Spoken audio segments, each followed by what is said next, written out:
Sobre todo en estos días tan importantes del mes de Elul, preparándonos para recibir estas próximas convocaciones, trae una fuerza espiritual increíble, de la cual todos tenemos que echar mano de ella para poder elevarnos y alcanzar la máxima en estos días.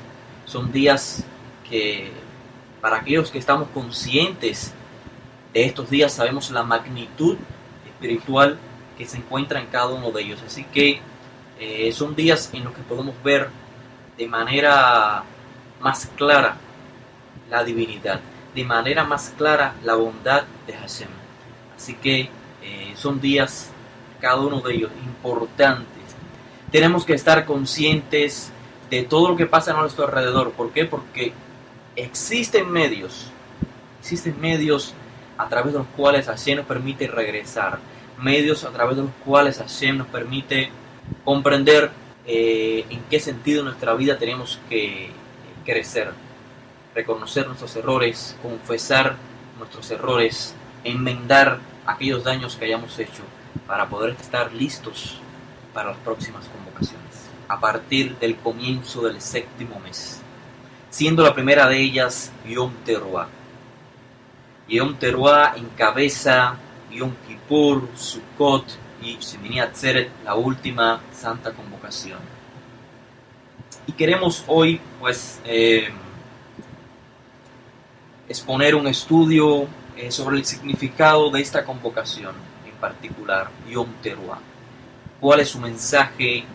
¿Cuál es el sentido? ¿Cuál es la esencia de Yom Teruah? Y finalizaremos Be'ezrat Hashem con una reflexión sobre el tema. Todos sabemos que Yom Teruah es identificada con varios nombres, varios títulos, los cuales nos dejan saber de cierta manera cuál es la esencia de Yom Teruah. A Yom Teruah se le define como Yom Hadin, el día del juicio, Yom HaZikaron, el día del memorial, el día del recuerdo, Rosh Hashanah, la cabeza, el inicio del año. Así que vamos a comprender cada uno de estos títulos, cómo ellos describen el día de Yom Teruah, esta convocación Yom Teruah. Y así, estudiando estos términos que identifican, o estos títulos que identifican a Yom Teruah, vamos a poder comprender cuál es la esencia de Yom Teruah. En la Torá, cuando estudiamos el texto de la Torá, solamente encontraremos dos instancias en que se menciona explícitamente la convocación de la cual vamos a hablar el día de hoy, o sea, de Yom Teruah. La primera instancia en que el texto de la Torá menciona esta santa convocación es en el libro de Vaikra, el capítulo 23. Y allí este día de convocación es llamado Zichron Teruah. Zichron Teruah significa, o se puede traducir como el recuerdo de Teruah o el memorial del Teruah. Y la segunda mención que se hace en la Torá de esta convocación la encontramos en el libro de Bamidbar, en Números, en el capítulo 29, donde en esta ocasión es llamada Yom Teruah, el día de Teruah. Más adelante vamos a explicar qué significa Teruah. Así que, en conclusión, la Torá habla de esta convocación en dos ocasiones explícitamente y las llama con dos nombres: Zichron Teruah, el memorial de Teruah, o Yom Teruah, el día de Teruah. Ahora, cuando leemos estos dos textos, el texto de Vaikra y el texto de Bamidbar, nos llama la atención algo. Nos llama la atención que el texto de la Torá no nos explique cuál es el significado de esta Mikra Kodesh, de esta santa convocación.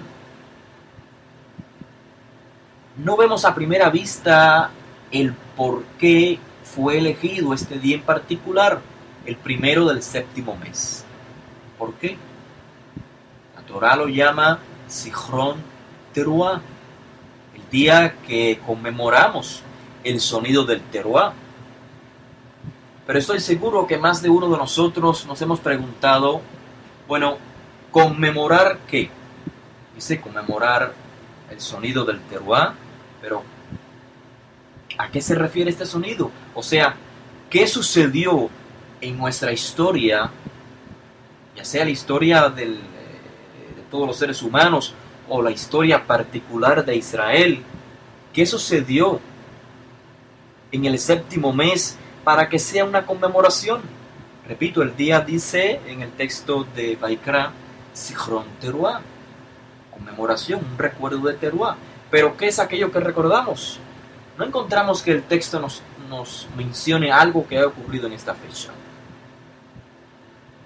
A diferencia de otras convocaciones, por supuesto, como ustedes sabrán, en el caso de Pesaj, que es la primera de las convocaciones, la Torá nos explica cuál es la esencia de Pesaj. Seher Lixiat Misraim. Pesaj es una conmemoración de la salida de Egipto, lo mismo que el Shabbat. O sea, la Torá nos habla del contexto de Pesaj. ¿Cuál es el significado? La redención de Egipto, la redención que tenemos que revivir anualmente. La traemos a nuestra memoria comiendo matzah, comiendo maror, o sea, los panes ácimos, las hierbas amargas. Igual ocurre en el resto de las convocaciones. En Sukkot, la Torá nos explica el significado de la Sukkah. ¿Qué fue lo que ocurrió para que tengamos entonces que conmemorar ese día en una Sukkah? Que conmemoramos, que revivimos en Sukkot, revivimos la estadía en el desierto mientras vivíamos en cabañas donde Hashem es quien nos protegía. Pero sobre este día en particular, Yom Teruah o Zichron Teruah, el memorial del Teruah, o literalmente el día en que recordamos el sonido del Teruah, no hay una explicación en la Torá, no hay una explicación clara, debo decir. O quizás no estamos percibiendo Yom Teruah correctamente. Si no encontramos lo que buscamos en la Torá, es porque aquello que buscamos no existe. Quizás estamos buscando un significado de Yom Teruah que no tiene, y por ello no encontramos lo que buscamos. Vamos entonces a tratar de comprender poco a poco qué es Yom Teruah, cuál es su esencia. Y para comenzar, vamos a indagar brevemente en los diferentes términos que se le aplican para explicar este día, o títulos que se le aplican. Sabemos que algunos de nosotros identificamos, me refiero al pueblo de Israel, identificamos este día de Yom Teruah como Rosh Hashanah. Rosh Hashanah, el inicio del año. Ya sabemos los dos títulos previos con que el texto de la Torá describe este día. Yom Teruah, Zichron Teruah, el día del Teruah o el memorial del Teruah. Pero la pregunta es ¿por qué surgió este título Rosh Hashanah, la cabeza o el inicio del año? Evidentemente, en la Torá y en todo el Tanaj no se nos informa que el primero de Tishrei o del séptimo mes sea el inicio del año del calendario hebreo. Obviamente el inicio del año del calendario hebreo debe ser en el primer mes, no en el séptimo mes. Tal como está escrito en la Torá, todo lo hemos leído. El mes de Aviv, o sea, Nisan, como se conoce posteriormente, es el primero de todos los meses. Y es un recordatorio de la salida de Egipto. Así que la pregunta debemos formularla de la siguiente manera.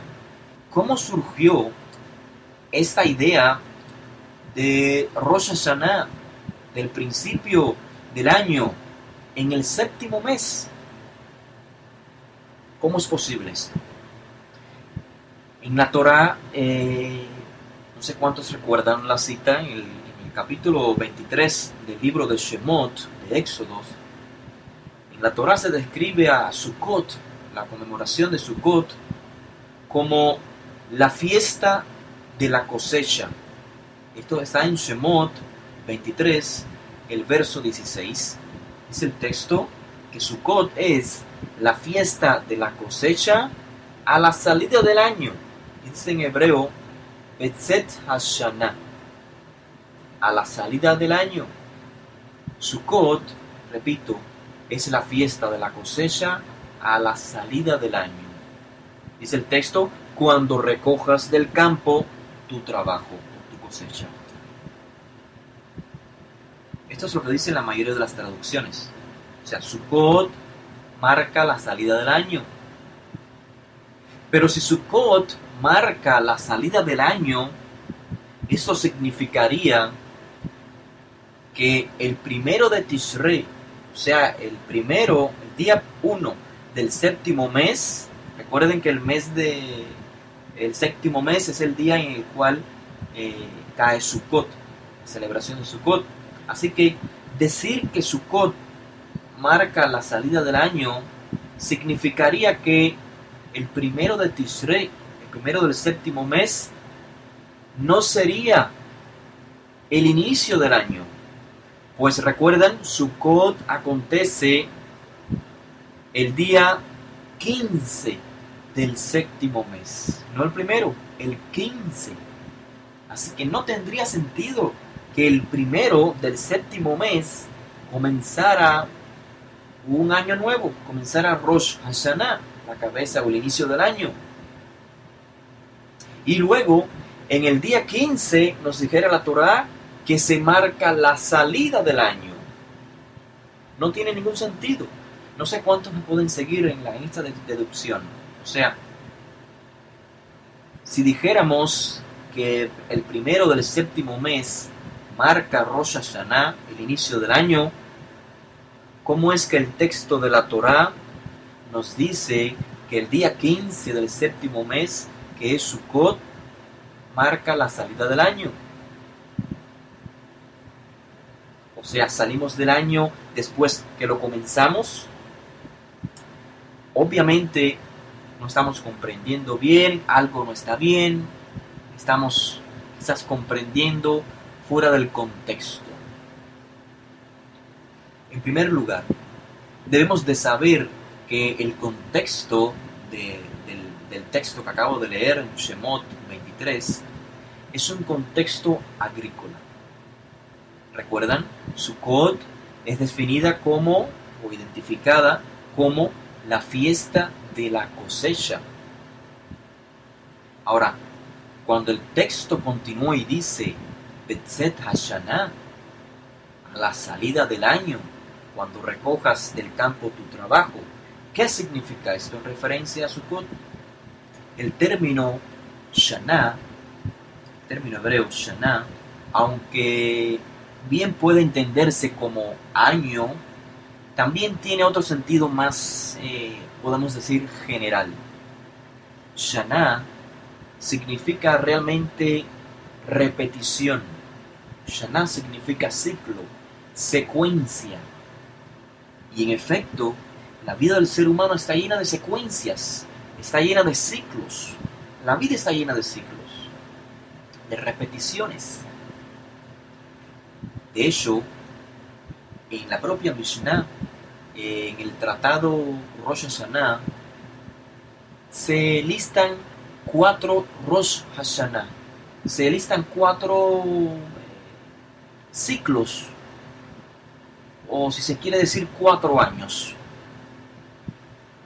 El texto dice que el primer ciclo o el primer año comienza en Aviv o Nisan, o sea, comienza en el primer mes, en el mes que conmemora la salida de Egipto. Y este mes, mejor dicho, este ciclo que comienza en Aviv, marca el comienzo del ciclo de la elección de los reyes de Israel. y por supuesto también marca el ciclo de las santas convocaciones. El segundo ciclo que en el tratado de Rosh Hashanah nos dice que existen es un ciclo o un año que comienza en el mes de Elul, esto es el sexto mes.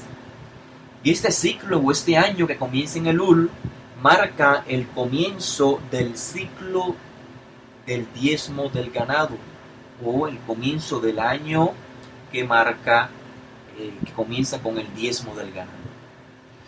El tercer ciclo comienza en Tishrei, en el séptimo mes.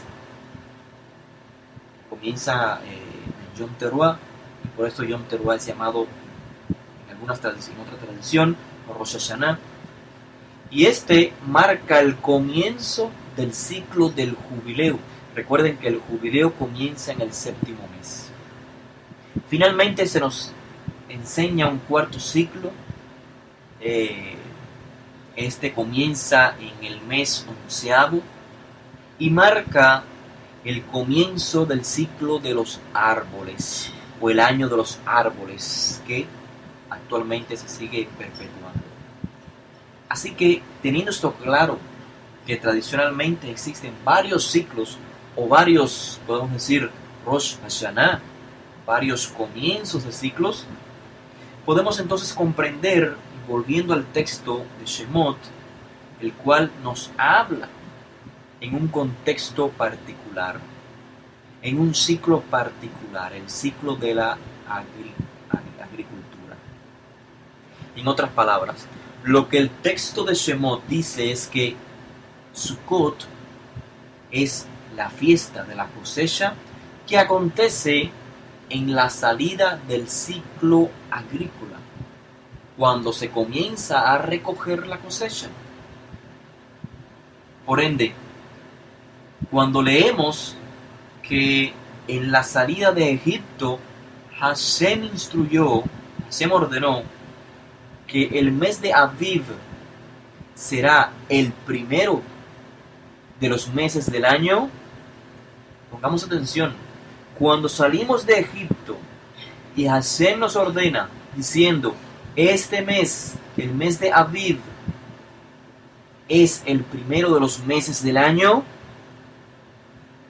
podemos deducir que anterior a la salida de Egipto, el mes de Aviv no era el primero de los meses. No era Rosh Hashanah. Podemos deducir que aunque obviamente Israel ya tenía un calendario lunar, Aviv, lo que hoy llamamos el primer mes, el mes de Nisan, no era el inicio de ese calendario. De lo contrario, no tendría sentido la orden de Hashem.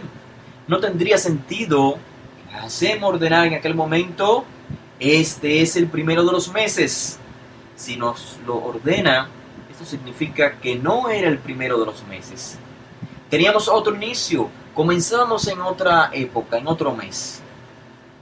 Solamente cuando salimos de Egipto en Aviv, ese mes se consagra como el primero de todos los meses. Israel, como pueblo que inicialmente era nómada, y obviamente con el pasar del tiempo vinimos a ser un pueblo sedentario, es decir, nos dedicamos no solamente al pastoreo, sino a la agricultura.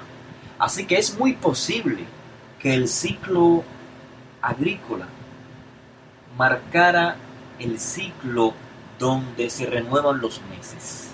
Es posible.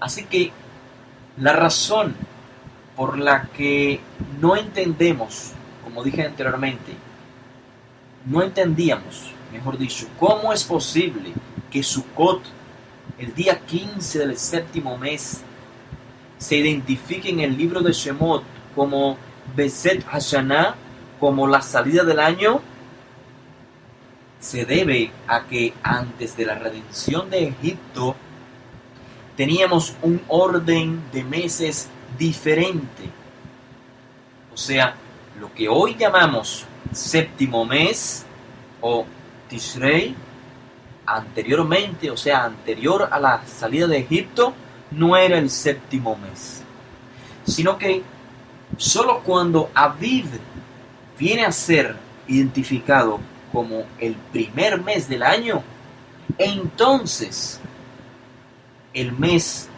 donde toma lugar Sukkot vino a ser identificado como el séptimo mes. Es decir, que aún después de la salida de Egipto y la reestructuración de nuestro calendario, el séptimo mes o el mes de Tishrei siguió marcando un ciclo, aún después de la redención. Tishrei, el séptimo mes, siguió marcando un ciclo, el ciclo agrícola. O sea, esto no cambió, este ciclo no cambió. ¿Por qué? Porque el ciclo agrícola es un ciclo fijo, es un ciclo que no cambia. Se repite una y otra vez. Y esto es en esencia Shana, la repetición, la secuencia. Y es por ello que precisamente en la Torá se nos ordena perpetuar el mes de Aviv como el primero de todos los meses. No en base a la agricultura, sino en base a la Geula, en base a nuestra redención de Egipto, en base a una esencia espiritual. ¿Cuál es nuestro primer mes? El mes en el cual fuimos redimidos. El mes en el cual nos dirigimos para recibir la Torá. En el mes en el cual nos estamos formando como un pueblo. En el cual se nos va a entregar las bases espirituales para poder realizar este sueño, este legado de Abraham Avinu, nuestro patriarca, llegar a ser una nación modelo. Pero aún así, no hay justificación para identificar el primero del séptimo mes como Rosh Hashanah. Me refiero al inicio del año en sentido general. Repito, aunque en el séptimo mes hay un ciclo agrícola, esto no justifica que podamos identificar el primero del séptimo mes como Rosh Hashanah, como el inicio del año en sentido general. ¿Por qué? Porque, como ya dijimos, si Sukkot es el día número 15 del séptimo mes, y este es descrito como el final del ciclo agrícola, el final del año de este ciclo, quiere decir que el primero del séptimo mes no es el primero del año. Quizás el comienzo de este año agrícola sería en Shemini Atzeret, sería el día que acontece después de los 7 días de Sukkot. O sea, que en realidad el año agrícola o el ciclo agrícola comenzaría el día 22 del mes séptimo, con la fiesta Shemini Atzeret, la última santa convocación de nuestro calendario. En conclusión, hasta lo que hemos hablado hasta acá, sí hay un ciclo que comienza a mediados del séptimo mes. No hay discusión sobre ello. Hay un ciclo que comienza a mediados del séptimo mes. No el primero del séptimo mes, sino a mediados del séptimo mes. Esto es un ciclo agrícola, esto es un año agrícola. Por lo tanto, denominar Yom Teruah, la convocación Yom Teruah, que acontece el primero del séptimo mes, denominarla como Rosh Hashanah o el inicio del año en sentido general, el año que nos rige, sí es una tradición que se perpetúa, pero no es una tradición que esté sustentada en la Torá. No hay bases en todo el Tanaj para proclamar el primero del mes de Tishrei, el séptimo mes, como el inicio del año en sentido general. El ciclo debe regir el mundo agrícola, pero el ciclo que nos rige nuestra vida espiritual, nuestra esencia como hijos de Israel, comienza con nuestra redención. Esto es el primero de Aviv. Este es el primero de los meses del año, tal como está expresado en la Torá. Aviv será el primero de los meses del año. Shemot, capítulo 12. Pero de manera curiosa, la frase Rosh Hashanah, el principio del año, sí aparece en el Tanaj, en el libro de Yehezkel Hanaví, el libro del profeta Ezequiel, en el capítulo 40. En una de las visiones que tiene el profeta, se menciona el término o la frase Rosh Hashanah. Por supuesto, algunos toman esto para afirmar que en efecto Rosh Hashanah es el séptimo mes, pero si leemos el contexto del libro de Yehezkel, veremos que no es así. Que la referencia de Rosh Hashanah, del principio del año, es al primer mes del año, esto es el mes de Aviv o Nisan, no al séptimo mes. Y evidencia para notar que esto que estoy diciendo es cierto, lo podemos encontrar en el propio libro de Ezequiel. O sea, hay evidencia interna en el propio libro de Yehezkel Hanaví que muestra claramente que la frase Rosh Hashanah del capítulo 40, el inicio del año, se refiere a Aviv y no se refiere a Tishrei. Si continuamos leyendo, esta frase Rosh Hashanah aparece en el capítulo 40, pero si leemos un poco más adelante, en el capítulo 45, encontraremos la evidencia. Dice el texto en hebreo, Ezequiel capítulo 45, el verso 21, Barishon ba'arba'a asar yom lachodesh yeh lachem pesach. El día 14 del primer mes será para ustedes Pesaj. Es decir, que si para Ezequiel el mes Rishon, el mes Rosh, el mes que se identifica como la cabeza, es el mes en el cual acontece Pesaj, entonces no hay duda de que la mención de Rosh Hashanah 5 capítulos antes, en el capítulo 40, no se refiere sino al inicio del año en el mes de Pesaj, o sea, en el mes de Aviv. Notemos qué sentido profundo toma entonces cuando podemos percibir el mes de Aviv, el mes de Nisan, como el mes del inicio del año, el mes del inicio de la redención, como Rosh Hashanah. Adquiere un sentido más profundo. ¿Por qué digo esto? Porque mucha gente escucha decir Rosh Hashanah y piensa que esto significa el año nuevo hebreo. Y eso no es así. Rosh Hashanah no significa año nuevo. Obviamente, Rosh Hashanah implica la idea de un nuevo año, la implica, pero en esencia la frase Rosh Hashanah no habla simplemente de un año nuevo, sino que habla un poco más, nos da un mensaje más profundo. Si quisiéramos decir en hebreo nuevo año o año nuevo, diríamos Shana Hadashah. Shana Hadashah es el término que podemos traducir al español como año nuevo. ¿Qué es entonces Rosh Hashanah? Rosh Hashanah significa literalmente la cabeza del año o la cabeza de un ciclo.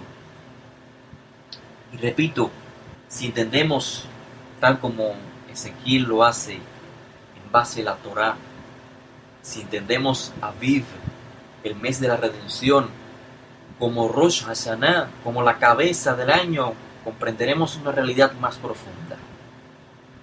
Porque así como el cuerpo humano está formado de muchos miembros, ¿cierto? Y todos los miembros dependen de la cabeza. ¿Por qué? Porque la cabeza es quien determina el movimiento del cuerpo. El cuerpo se mueve en dependencia a lo que el miembro, o sea, lo que la cabeza disponga, todo lo que compone la cabeza. Así también, el mes que denominemos como Rosh Hashanah, la cabeza del año, es en esencia el mes que determinará el curso de los eventos futuros. Por ello, Hashem decretó que Aviv sería ese mes. Aviv es Rosh Hashanah. Aviv es el mes que determinaría el curso de los eventos futuros, porque en Aviv fuimos redimidos de Egipto.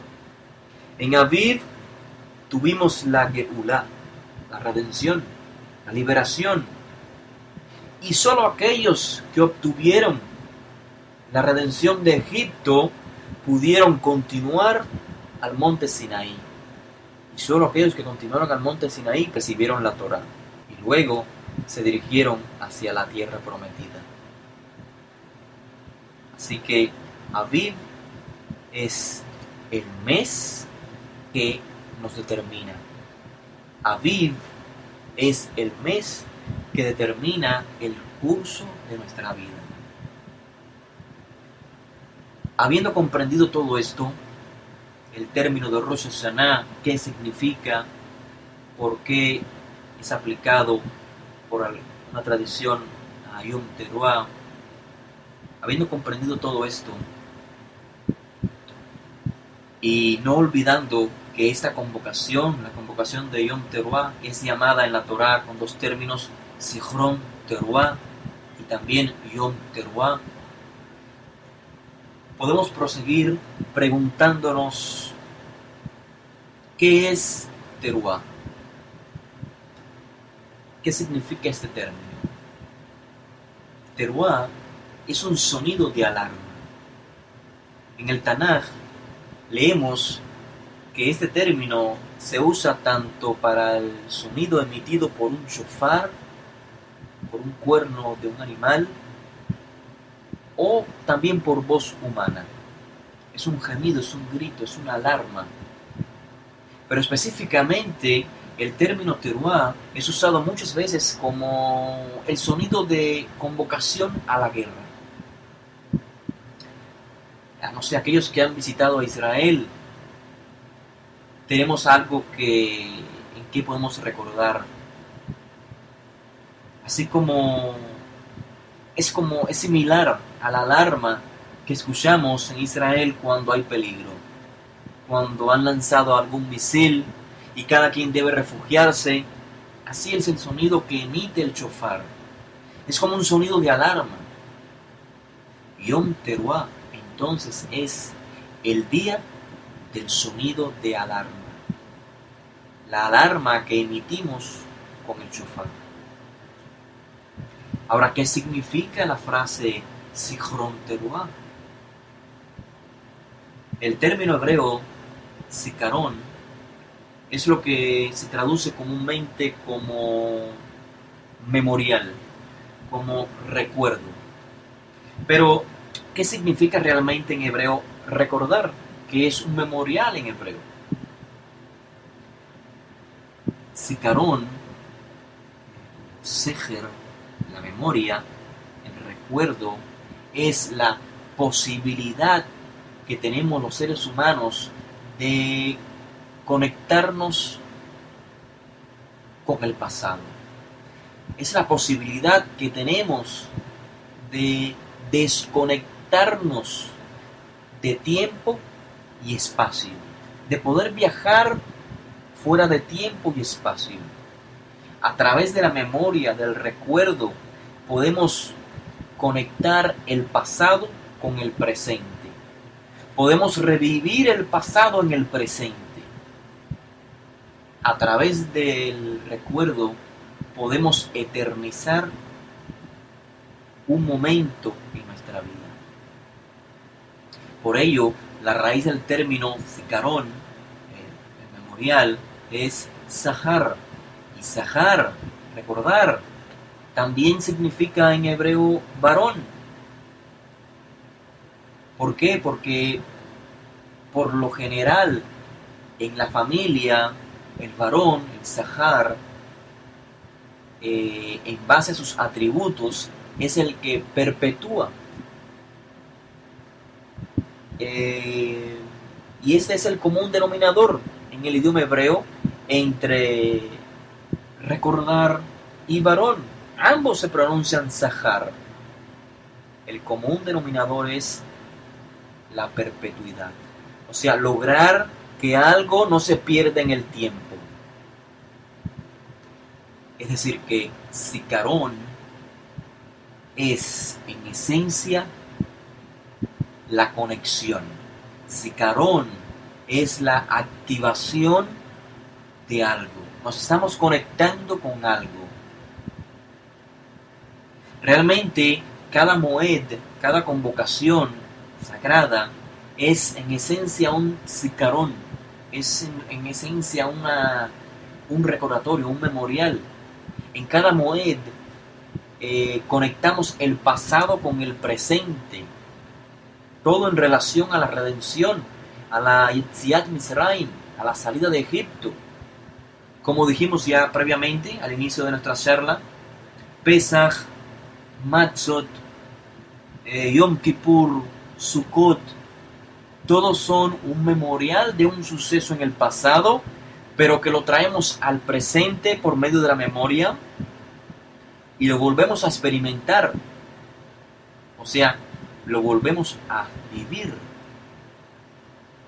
De manera que Zichron Teruah significa el recuerdo del Teruah, el recuerdo o la memoria de la alarma que emitimos con el sonido del shofar.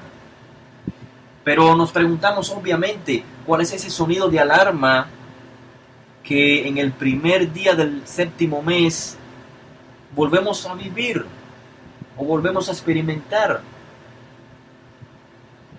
Tal como nos preguntamos al inicio de la conferencia.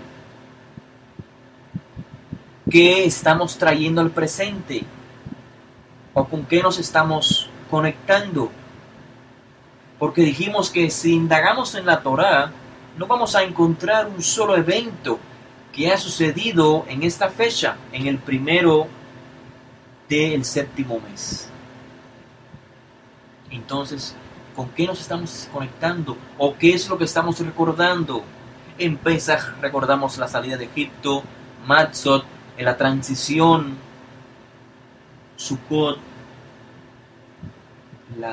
el modo en que habitamos en el desierto, pero Yom Teruah, ¿con qué nos conecta?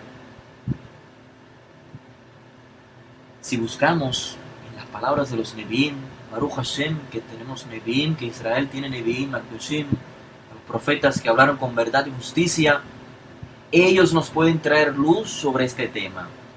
De seguro que ellos sí pudieron percibir la realidad de Yom Teruah. Y como ejemplo, les traigo una cita del libro de Sefanía Anabí, el profeta Sofonías. Y vamos a ver cómo el profeta usa el término o la frase Yom Shofar Uteruah, día de shofar y de alarma. Y de esta manera el profeta Sefanía describe un momento en nuestra historia, un evento de guerra, un evento de juicio divino. Esto se encuentra en el primer capítulo del libro de Sefanía. Realmente el primer capítulo habla de todo ello, pero básicamente voy a leer a partir del verso 12. Dice el texto: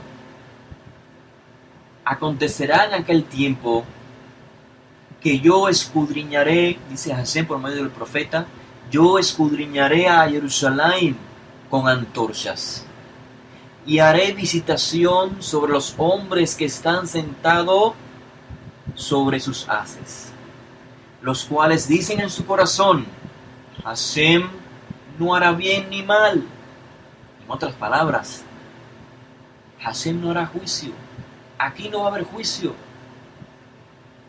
Sigue diciendo el profeta de parte de Hashem, cercano está el día grande de Hashem, cercano y muy presuroso.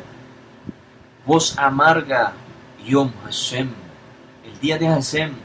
Gritará allí el valiente, Yom Evra, Hayomahu, Yom Zara, Tzuka. Día de ira será aquel día, día de angustia, día de aprieto, día de alboroto y de asoleamiento, día de tiniebla y de oscuridad, día de nublado y de entenebrecimiento. No sé cuántos recuerdan las palabras del Mashiach sobre la venida del Mashiach, día de oscuridad donde la luna no dará su luz. Y finalizo con el verso 16, donde el profeta dice, Yom Shofar Uteruah, día de Shofar y día de Teruah, día de alarma sobre las ciudades fuertes y sobre las torres altas. Claramente, el profeta Sefanía describe este momento futuro en nuestra historia, en la historia humana, un día de Yom Shofar Uteruah. Realmente no es un día, sino es un evento en la historia. Un evento donde tomará lugar un juicio divino. Y por ende, cuando leemos en la Torá que el primero del séptimo mes es Yom Teruah, es un Rosh Hodesh, un día donde no se verá la luna, un día de oscuridad. Eso significa que este día debemos de crear un memorial de alarma, un memorial de juicio. Por ello, Yom Teruah también es llamado en la tradición de Israel y en los profetas Yom Hadin, el día del juicio. O también, como dice Sefanía, Hayom Ahu, el día aquel, Yom Hashem, el día del Eterno.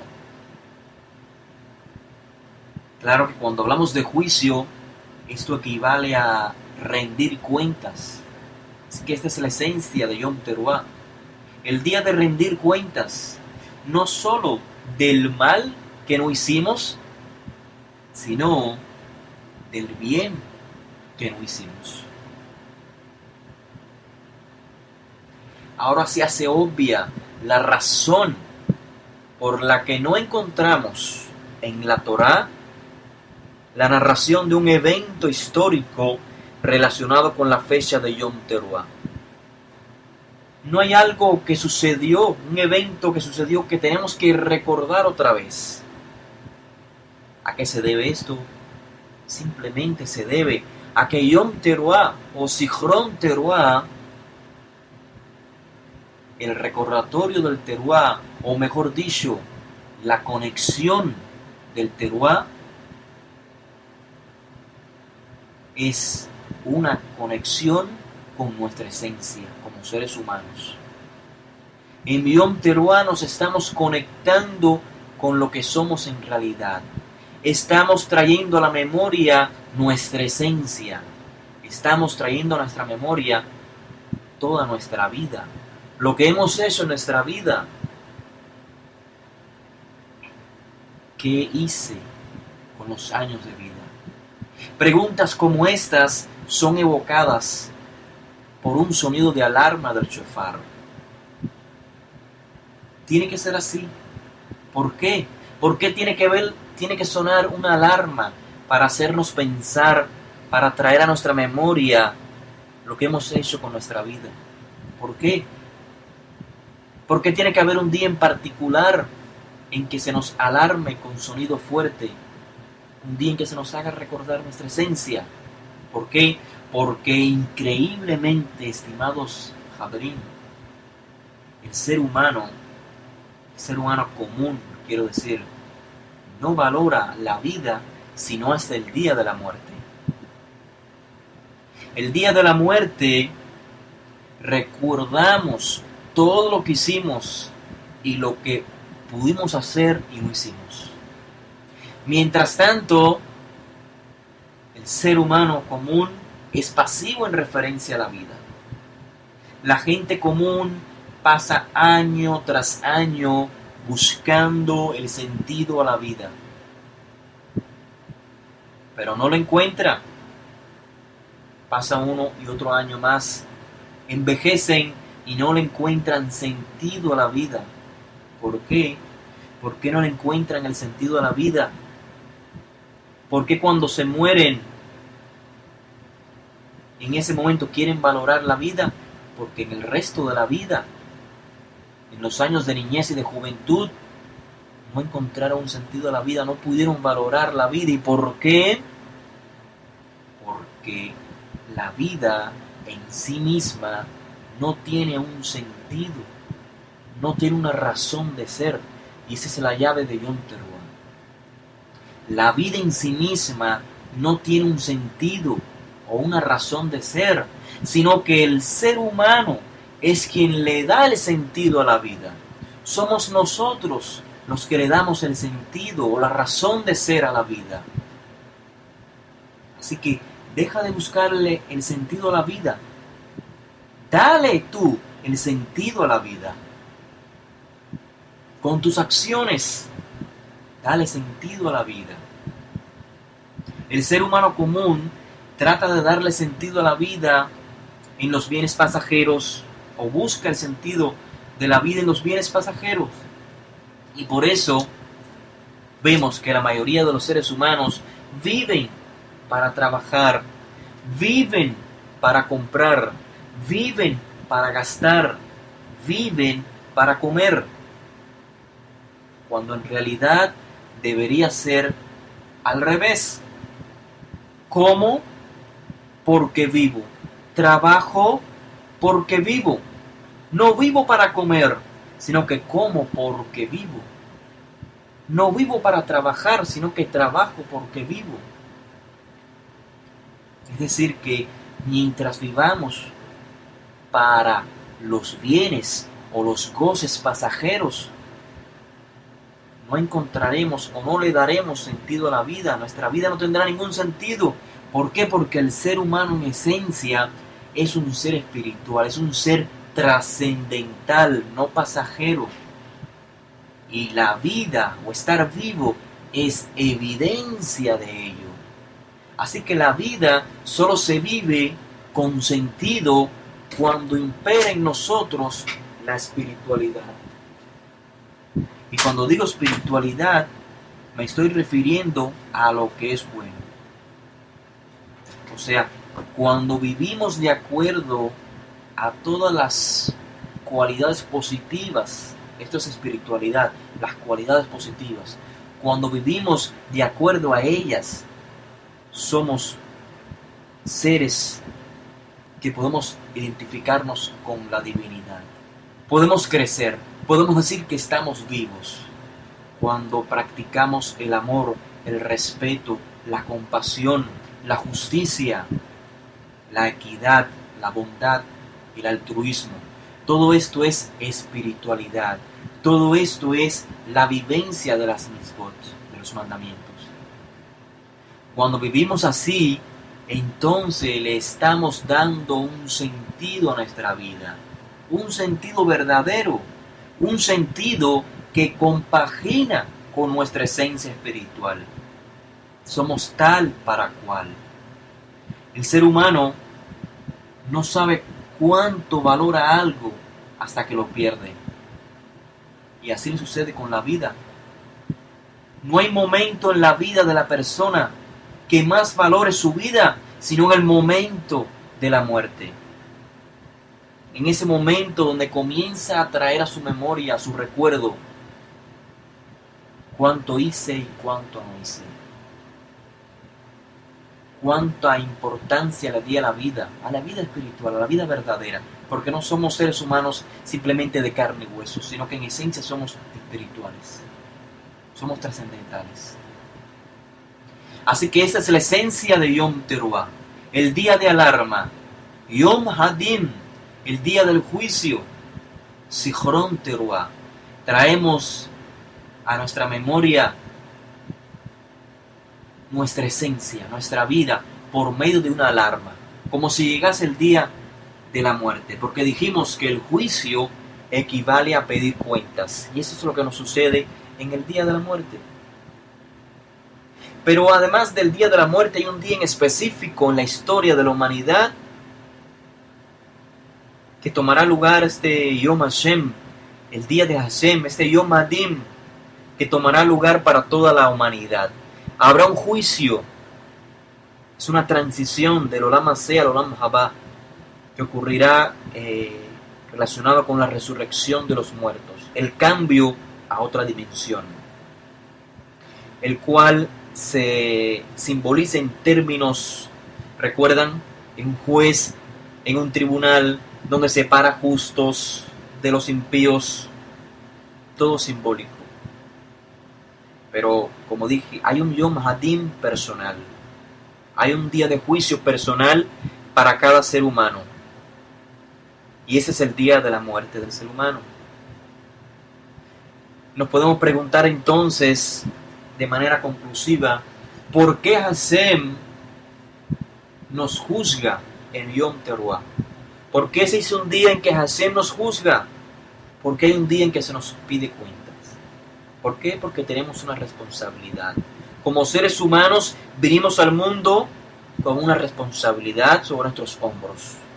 Pero para contestar esta pregunta de manera más completa, o sea, ¿por qué somos juzgados en Yom Teruah? Tendríamos que preguntarnos primeramente por qué Hashem creó el mundo.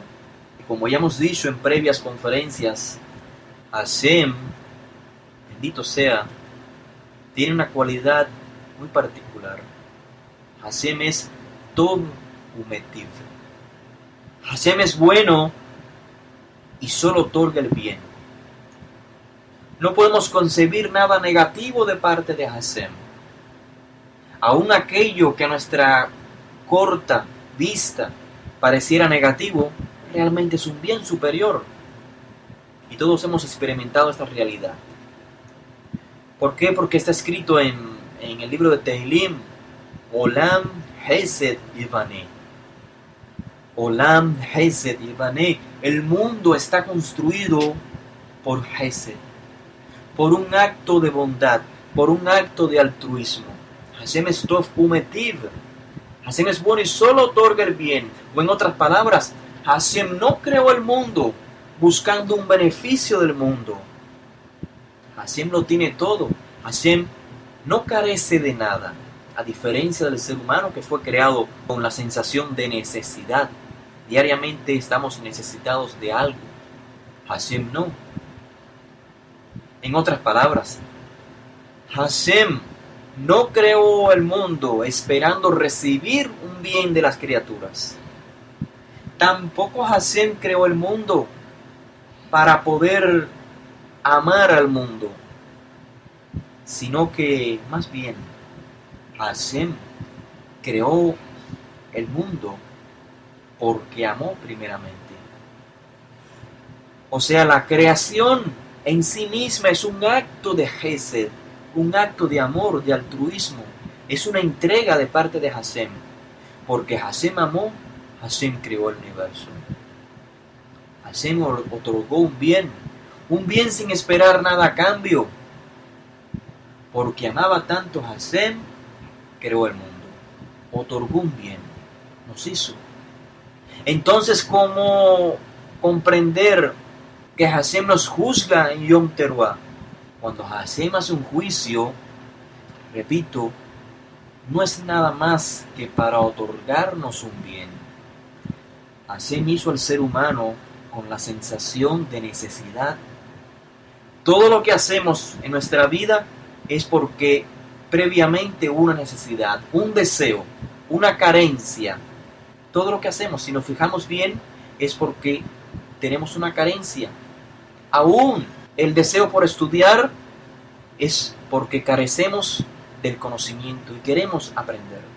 Así que Hashem hizo al ser humano con la sensación de necesidad, de carencia, porque solo aquel que carece, solo aquel que desea, puede sentir satisfacción en el recibimiento de lo que previamente deseó. Si no hay deseo, no hay satisfacción. De manera que el juicio, el Yom Teruah, para los Sadikim, es una evidencia de la bondad de Hashem. Porque en el juicio, los Sadikim recibimos recompensa. Israel recibe recompensa el día del juicio. Es la satisfacción para aquellos que buscaron la espiritualidad. O en otras palabras, Yom Hadin no es algo negativo, es algo positivo. El resultado o la recompensa de haber estudiado la Torá, de haberla puesto en práctica, es una satisfacción de espiritualidad, de percibir y vivir la vida con sentido, de aplicar las misbot. Porque la aplicación de las misbot nos van acercando a esa imagen divina con la que fuimos creados, al Selem Elohim. Nos van refinando de tal manera que podemos acercarnos y moldearnos más, evidenciar esa imagen divina con la cual fuimos creados. Esta es la mayor recompensa, la satisfacción espiritual, porque repito, somos seres espirituales. El Mashiach, Rabbeinu HaKadosh, Rabbi Yoshua de Nazaret, así como todos los profetas y muchos maestros de Israel, también se refirieron a Yom Teruah como Yom Hadin, como el día del juicio, el Yom Hashem, el día de Hashem, Hayom Ahu, el día aquel. En el tratado de Rosh Hashanah, de la Mishnah, en la página 10b, se menciona un desacuerdo entre dos rabinos. Un desacuerdo que tomó lugar a finales del siglo I, de la era común.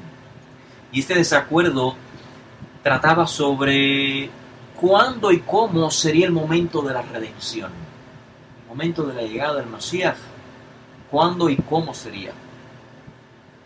Rabbi Yoshua ben Hananiah, uno de esos dos rabinos, decía que la redención ocurriría en Nisan y tendría esa esencia de Nisan. Nisan, el mes de Aviv, el primer mes, porque la esencia de Aviv es una redención forzada. Es decir, quien tomará la iniciativa de la redención no será Israel, sino Hashem Itbaraj. Hashem forzará a Israel a hacer Teshuvah al final del exilio, tal como sucedió en Pesach. Es Hashem quien forzó a los hijos de Israel irse de Egipto. Envía a Moshe una y otra vez hasta que son los mismos egipcios quienes expulsan prácticamente a los hijos de Israel, según la historia en el libro de Shemot. O sea que la redención, según Rabbi Yoshua ben Hananiah, la redención será de arriba hacia abajo. O sea, Hashem envía un llamado de Teshuvah y el pueblo responde a esa Teshuvah. Sin embargo, Rabbi Eliezer ben Hyrcanus, el otro rabino que se oponía a este concepto de redención, decía que la redención ocurriría en Tishrei, o sea, en el mes séptimo. La redención no sería forzada como en Pesach, sino que sucedería solo cuando Israel hiciera Teshuvah por iniciativa propia. Por ello, alude al mes séptimo, porque el mes séptimo es conocido como el el mes de la Teshuvá, el mes de la elevación. Es decir, primero Israel debe buscar de arriba, de Hashem, y entonces como resultado de esa elevación, Hashem respondería enviando la redención. Y agrega a Rabbi Eliezer como evidencia de que la redención tomará lugar en el séptimo mes, con la esencia del séptimo mes, que el shofar, el sonido del shofar que se escucha en Yom Teruah y en Yom Kippur, siempre se alude en los libros de los profetas a la redención mesiánica. ¿Cuál de los dos tiene la razón? La redención ocurre en Pesach, en Aviv, o ocurre en Yom Teruah, en el séptimo mes, en Tishrei. Según nuestros maestros, los primeros discípulos de Mashiach, Rabbi Josué de Nazaret, según ellos nos explican a la luz de las Escrituras, la redención de Israel no es en un abrir y cerrar de ojos, sino que es a través de un proceso dual. El proceso inicial de la redención comienza en Pesach, o sea, en el primer mes, en Aviv. Y este proceso finaliza en Yom Teruah, en el séptimo mes.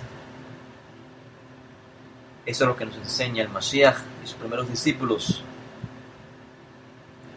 El Mashiach habló en numerosas ocasiones sobre Yom Teruah. ¿Cuál es la esencia de Yom Teruah?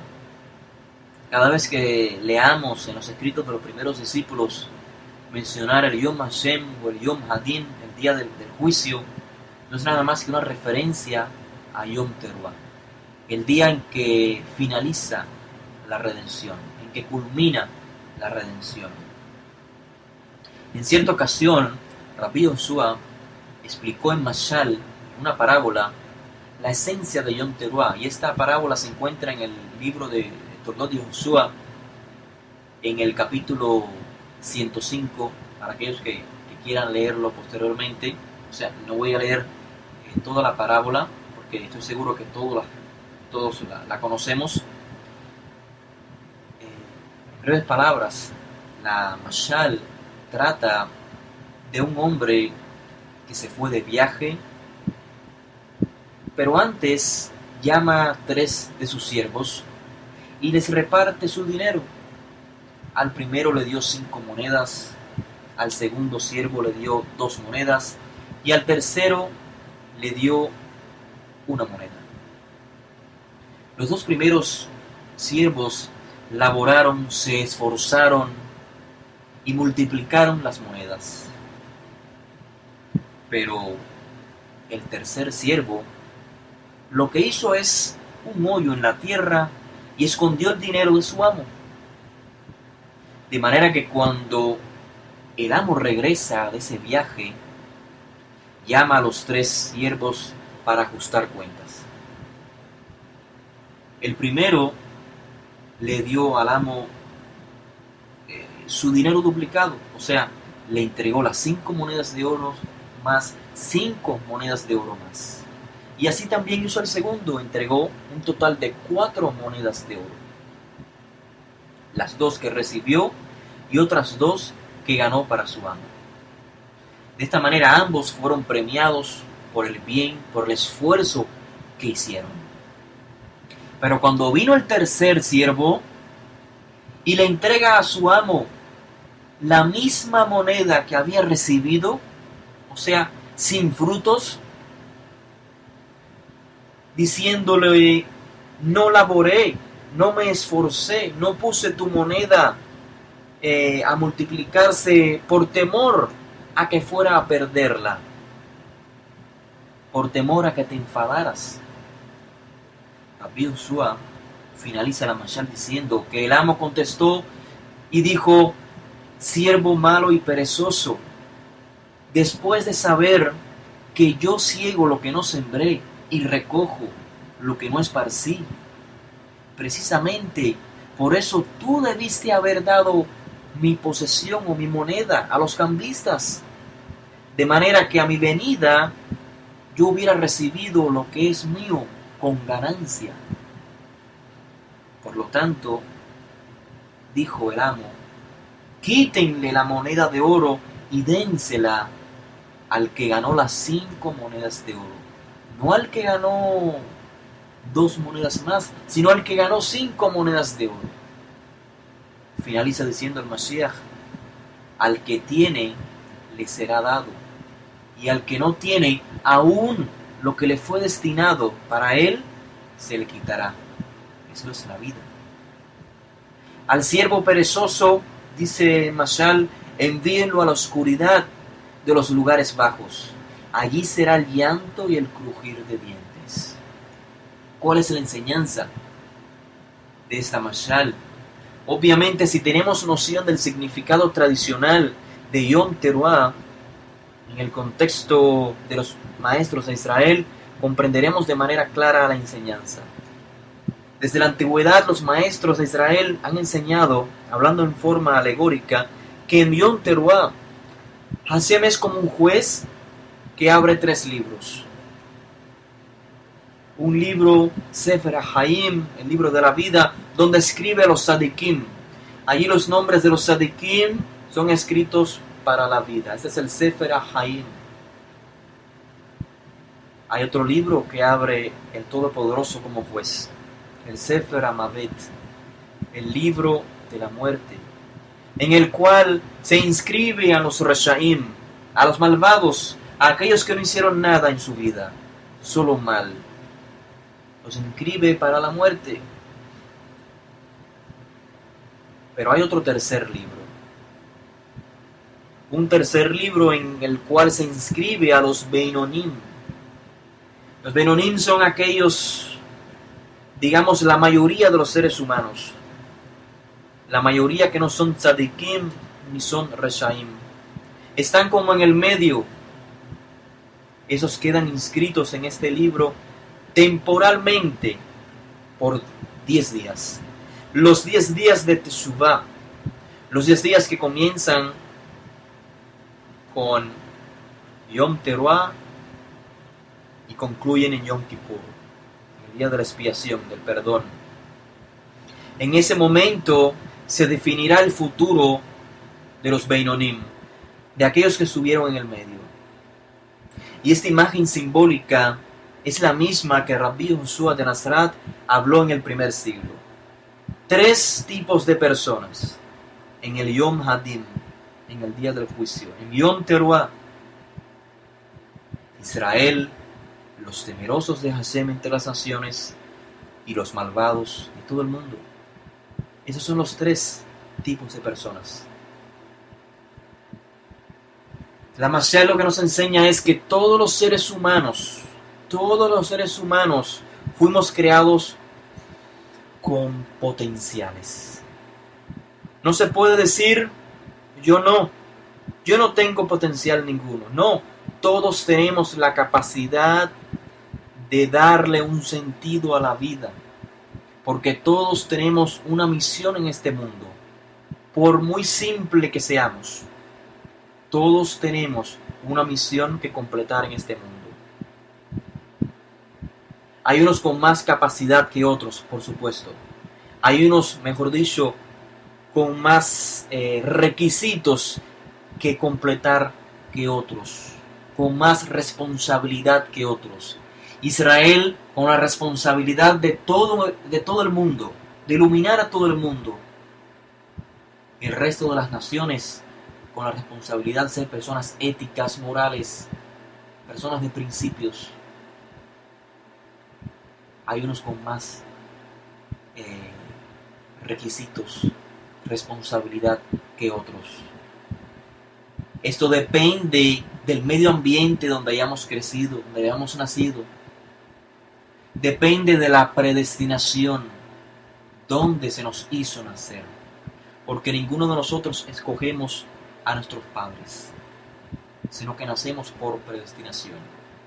Pero cada uno tenemos un potencial y de esto sí estamos seguros. No podemos decir, yo no. Cada uno tenemos la capacidad de encontrar, mejor dicho, de darle un sentido a nuestra vida. En Yom Hadim, en el día del juicio, sea la muerte o sea la transición de era en la resurrección, se te pedirán cuentas. Se le pedirá cuenta a todos los seres humanos, simbólicamente hablando, por supuesto. ¿Qué hiciste con el potencial que recibiste? Eso es, ¿qué hiciste con tu vida? Porque no hay regalo mayor que la vida. Naciste en un lugar con Torah. ¿Dónde están los frutos de la Torah? ¿Qué hiciste con ese potencial? ¿Creciste? ¿Iluminaste a los demás?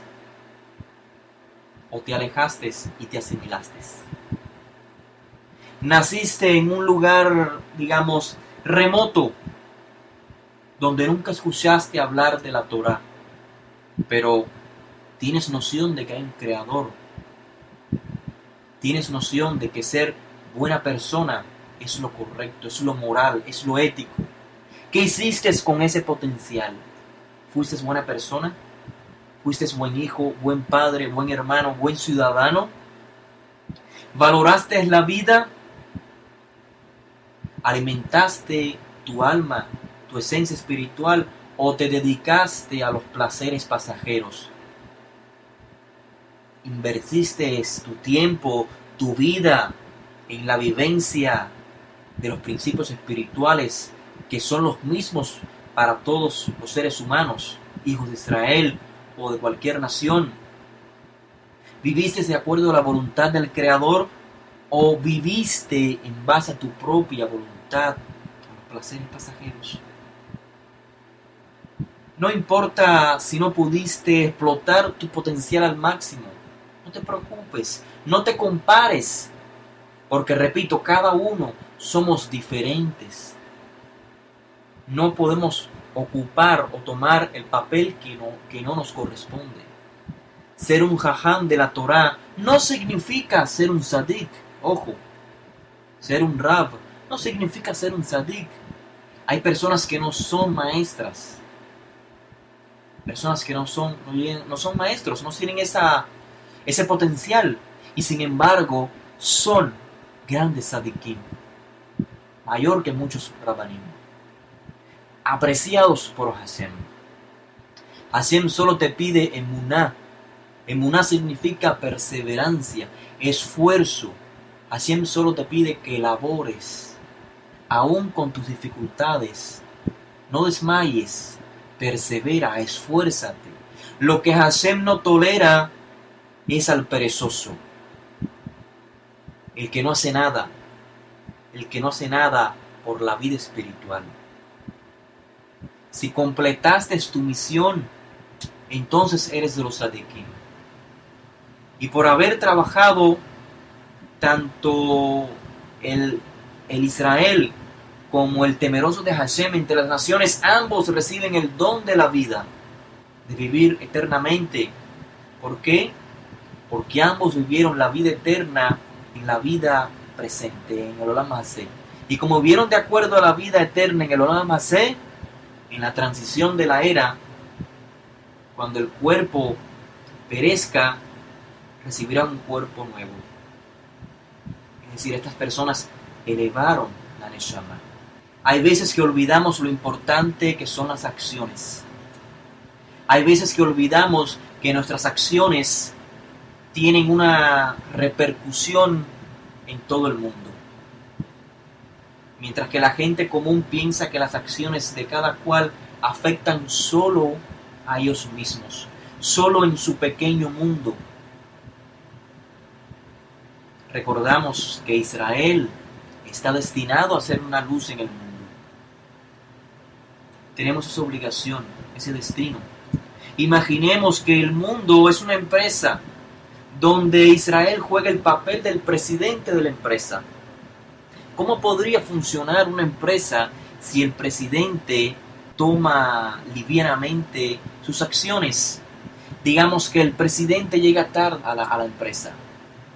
Una acción tan simple como entrar horas tardes a la empresa pueden significar el colapso de la empresa.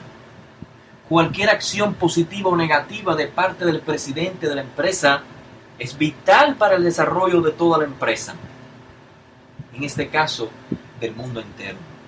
Cada acción en general de todos los seres humanos es vital y tiene consecuencias, cuanto más las acciones de los hijos de Israel.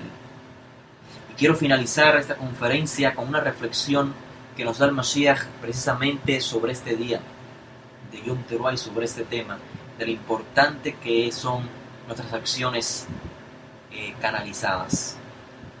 Rabbeinu Yehoshua de Nazaret, en cierta ocasión, fue muy criticado por causa de unas buenas obras que había hecho, pero que estas buenas obras habían sido percibidas como obras malévolas, perversas, por unos críticos. Se documentó que Rabbi Yehoshua contestó ante la crítica: ¿cómo pueden hablar cosas buenas siendo ustedes malos? Cuando la boca despierta, quien habla es el corazón. La persona buena del tesoro de un buen corazón sacará lo bueno, pero una mala persona del tesoro de un corazón malo sacará lo malo. Yo les digo que por todas las palabras que el ser humano pronuncie, estará obligado a dar cuenta en el Yom Ha'adin, en el día del juicio. Y finalizó diciendo Rabbi Yehoshua a todos los oyentes: según tus palabras serás juzgado, pero según tus acciones serás sentenciado. Y hay que poner atención a lo que está diciendo Rabbi Yehoshua, porque parece simple, pero si lo entendemos mal, si no le prestamos atención, no vamos a captar la idea. El contexto en que se da esta enseñanza es cuando Rabbi Yehoshua hacía acciones buenas, acciones positivas para con el pueblo. Pero algunos críticos hablaron mal de él. O sea, notamos acciones, o sea, Yehoshua acciona y otros hablan. De manera que Rabbi Yehoshua dice que tanto las palabras como las acciones son en base al corazón. Si yo acciono bien, es porque tengo un buen corazón. Si ustedes hablan mal, es porque tienen un mal corazón. Aunque todas las acciones se originan por un deseo, como ya dijimos previamente, todo lo que hacemos es en base a una necesidad, a un deseo. Las acciones, antes de manifestarse en el mundo de la acción, del deseo, pasaron por el corazón. El corazón en este caso se refiere, por supuesto, no a ese órgano que bombea la sangre, sino que se refiere a la mente humana. Ella es la que le da la forma al deseo. Es el corazón quien forma el deseo. Y una vez formado ese deseo, entonces toma lugar en el mundo de la acción en base a la formación que le dio el corazón. Y si no hay un corazón bueno, entonces no habrá una acción buena. Si hay un corazón puro, si hay pensamientos puros, entonces en base a ellos serán las acciones. En otras palabras, el Mashiach les está diciendo: ¿qué mala acción he hecho para que me critiquen? Son sus palabras destructivas las que evidencian un mal corazón, no mis acciones positivas. Esto es algo que podemos reflexionar en estos días de Teshuvah, estos días antes de llegar a Yom Kippur. En el documento Avot de Rabbi Natan, un comentario del Pirkei Avot, se nos dice que una persona con Lev Tov, una persona con un buen corazón, es aquel que no siente envidia. O sea, en esencia, un corazón bueno se refleja en la persona que no se enfada por el crecimiento espiritual de su compañero, sino que tiene la capacidad de alegrarse por el éxito de los demás. O sea, hay quienes destruyen al hablar y hay quienes construyen al hablar. Hay críticos destructivos y hay críticos constructivos. Esa es la diferencia. Recordemos que Lev Tov es una midat tová, es una cualidad positiva, una de las más importantes. O sea, lograr cultivar un Lev Tov, un buen corazón, un corazón puro, una mente pura, una mente orientada hacia lo que es, hacia lo que perdura, hacia lo que tiene sentido de continuidad. Lev Tov no se adquiere del día a la noche, sino que esta cualidad es gradual. Lev Tov es, podemos decir, la educación del corazón. Es crear una vasija que solo reciba y entregue lo bueno. Y recordemos, repito, que lo bueno es aquello que tiene sentido de continuidad, opuesto a lo que es mal, a lo malo, que es aquello que es pasajero, como se expresa en el mundo espiritual, en el egoísmo, el egocentrismo, el amor por lo pasajero, por los bienes pasajeros. Así que aprovechemos estos días no para hacer acciones huecas. Con esto me refiero a no hacer simplemente acciones desde acá, ayudar al necesitado con el objetivo de cancelar un decreto funesto. No, sino que trabajemos en la cultivación de un corazón puro. Cultivemos ese amor innato, la entrega natural, no buscando beneficios, sino que reparemos el corazón, reparemos las intenciones de acuerdo a la voluntad de Hashem Yitbaraj, para que cada palabra que salga de nuestra boca o cada acción sea el producto de un Lev Tov, un corazón que no busca nada más que el Tov, que hacer el bien a otra persona. No de un corazón, una mente llena de celos y de envidias. Yom Teruah es el día del Din, el día del rigor, día de juicio. Y para ello vamos a escuchar la alarma a través del sonido del shofar. Una alarma que nos va a llamar, nos va a poner en cuentas qué hemos hecho, qué no hemos hecho. Una alarma que nos va a hacer temblar, nos va a hacer valorar la vida, nos va a hacer darle sentido a la vida, el sentido que merece. Dedique el tiempo para las obras de justicia, dedica tiempo para obras de amor, dale vida a tu alma, dale la esencia a tu espíritu, la esencia que se encuentra en las midot tovot, en las cualidades positivas que todos podemos hacer crecer. Según tus acciones serás sentenciado y según tus palabras serás juzgado. De todas las palabras que hablemos estaremos obligados a dar cuenta en el Yom Hadin, dice el Mashiach. ¿Por qué? Porque es nuestro corazón quien ha hablado. Como seres humanos es inevitable que cometamos errores, es inevitable que el ser humano tenga defectos, pero por ello, Hashem, bendito sea, lleno de amor y compasión, creó la Teshuvá, creó el retorno. El retorno, la Teshuvá, es el remedio para estos errores, para estos defectos. La Teshuvá nos permite reparar los daños. Y solo así podemos llegar a Yom Kippur, al día de la expiación. El Yom Kippur es el día en que Hashem muestra su bondad infinita. Aunque cometimos errores, aunque cometimos pecados, Hashem se apiada si hacemos Teshuvá.